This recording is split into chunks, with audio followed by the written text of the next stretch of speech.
Plus que quelques jours avant la sortie de Valérian sur grand écran, il est donc temps de faire un voyage dans le passé et revenir sur cette mythique saga de la bande dessinée.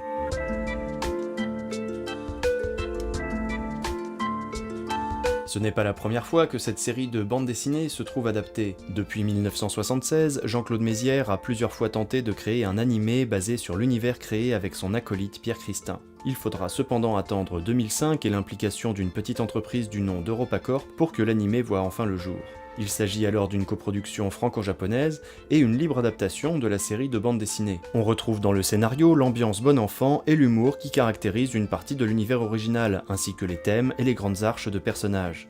Malheureusement, les graphismes de Mézières disparaissent sous un design édulcoré, outrageusement pollué par des éléments en images de synthèse, un choix pour le moins étrange. Mais reprenons la machine à voyager dans le temps pour remonter jusqu'aux origines de la série de bande dessinée. La série commence en 1967 dans le magazine Pilote pour ne s'arrêter qu'en 2013 avec Souvenirs de futur. Intitulée à l'origine Valérian, agent spatio-temporel, la série changera de titre en 2007, devenant Valérian et Laureline. La série remportera un tel succès qu'elle sera traduite en 16 langues. Fait amusant, ces traductions donneront lieu de temps en temps à des changements de nom. Ainsi, on retrouve par exemple Valérian et Véronique en allemand, Valentin et Linda en finnois, ou encore Ravian et Laureline en néerlandais. Mézières et Christin recevront plusieurs prix pour cette série qui révolutionnera le genre de la science-fiction en bande dessinée et ailleurs, en proposant des histoires riches servies par des dessins extraordinaires et d'une inventivité folle. La série inspirera d'ailleurs beaucoup le cinéma, dont une franchise que tout le monde connaît, Star Wars. Par exemple, la prison de Carbonite dans laquelle Han Solo est condamné dans l'Empire contre-attaque fait penser au sort de Valérian dans l'Empire des 1000 planètes. Plus tard, la tenue de la princesse Leia dans Le Retour du Jedi résonne étrangement avec celle de Laureline dans Le Pays sans étoiles. On pourrait continuer d'égrener ainsi les références et inspirations auxquelles Mézières répondra avec humour par ce dessin. Il illustre en 1983 un article du magazine Pilote sur Le Retour du Jedi.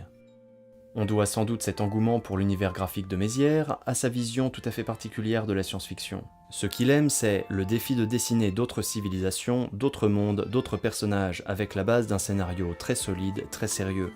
Au contraire d'une science-fiction américaine où les courageux explorateurs partaient de la Terre pour affronter les périls du cosmos et devaient tuer le plus d'aliens possible parce que c'était l'ennemi, explique-t-il au site L'Internaute. Cette ouverture d'esprit a donné un univers foisonnant qui ne pouvait qu'inspirer ses contemporains et sans doute les générations à venir. Pour le cinquième élément, il sera bien plus qu'une influence puisqu'il participera à l'élaboration du film avec Luc Besson. Il en créera notamment les taxis volants inspirés par un autre projet sur lequel il travaillait pendant la jeunesse du film. Un peu plus tard, les deux hommes collaboreront de nouveau, cette fois pour l'adaptation de la bande dessinée Valérian en film. Le film sortira sous le titre de Valérian et la Cité des 1000 planètes. Encore une fois, il s'agira d'une libre adaptation qui reprend néanmoins les grandes lignes du 6e album, L'Ambassadeur des Ombres. D'autre part, il s'agit du plus gros budget de l'histoire du cinéma français, du haut de ses 197 millions d'euros.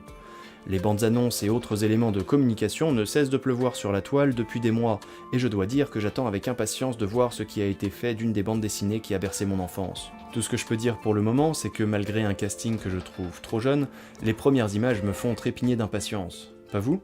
Merci d'avoir regardé cette vidéo, comme toujours n'hésitez pas à laisser un commentaire, un like et à partager. Je vous retrouve très bientôt pour une nouvelle vidéo, et d'ici là, prenez soin de votre imaginaire.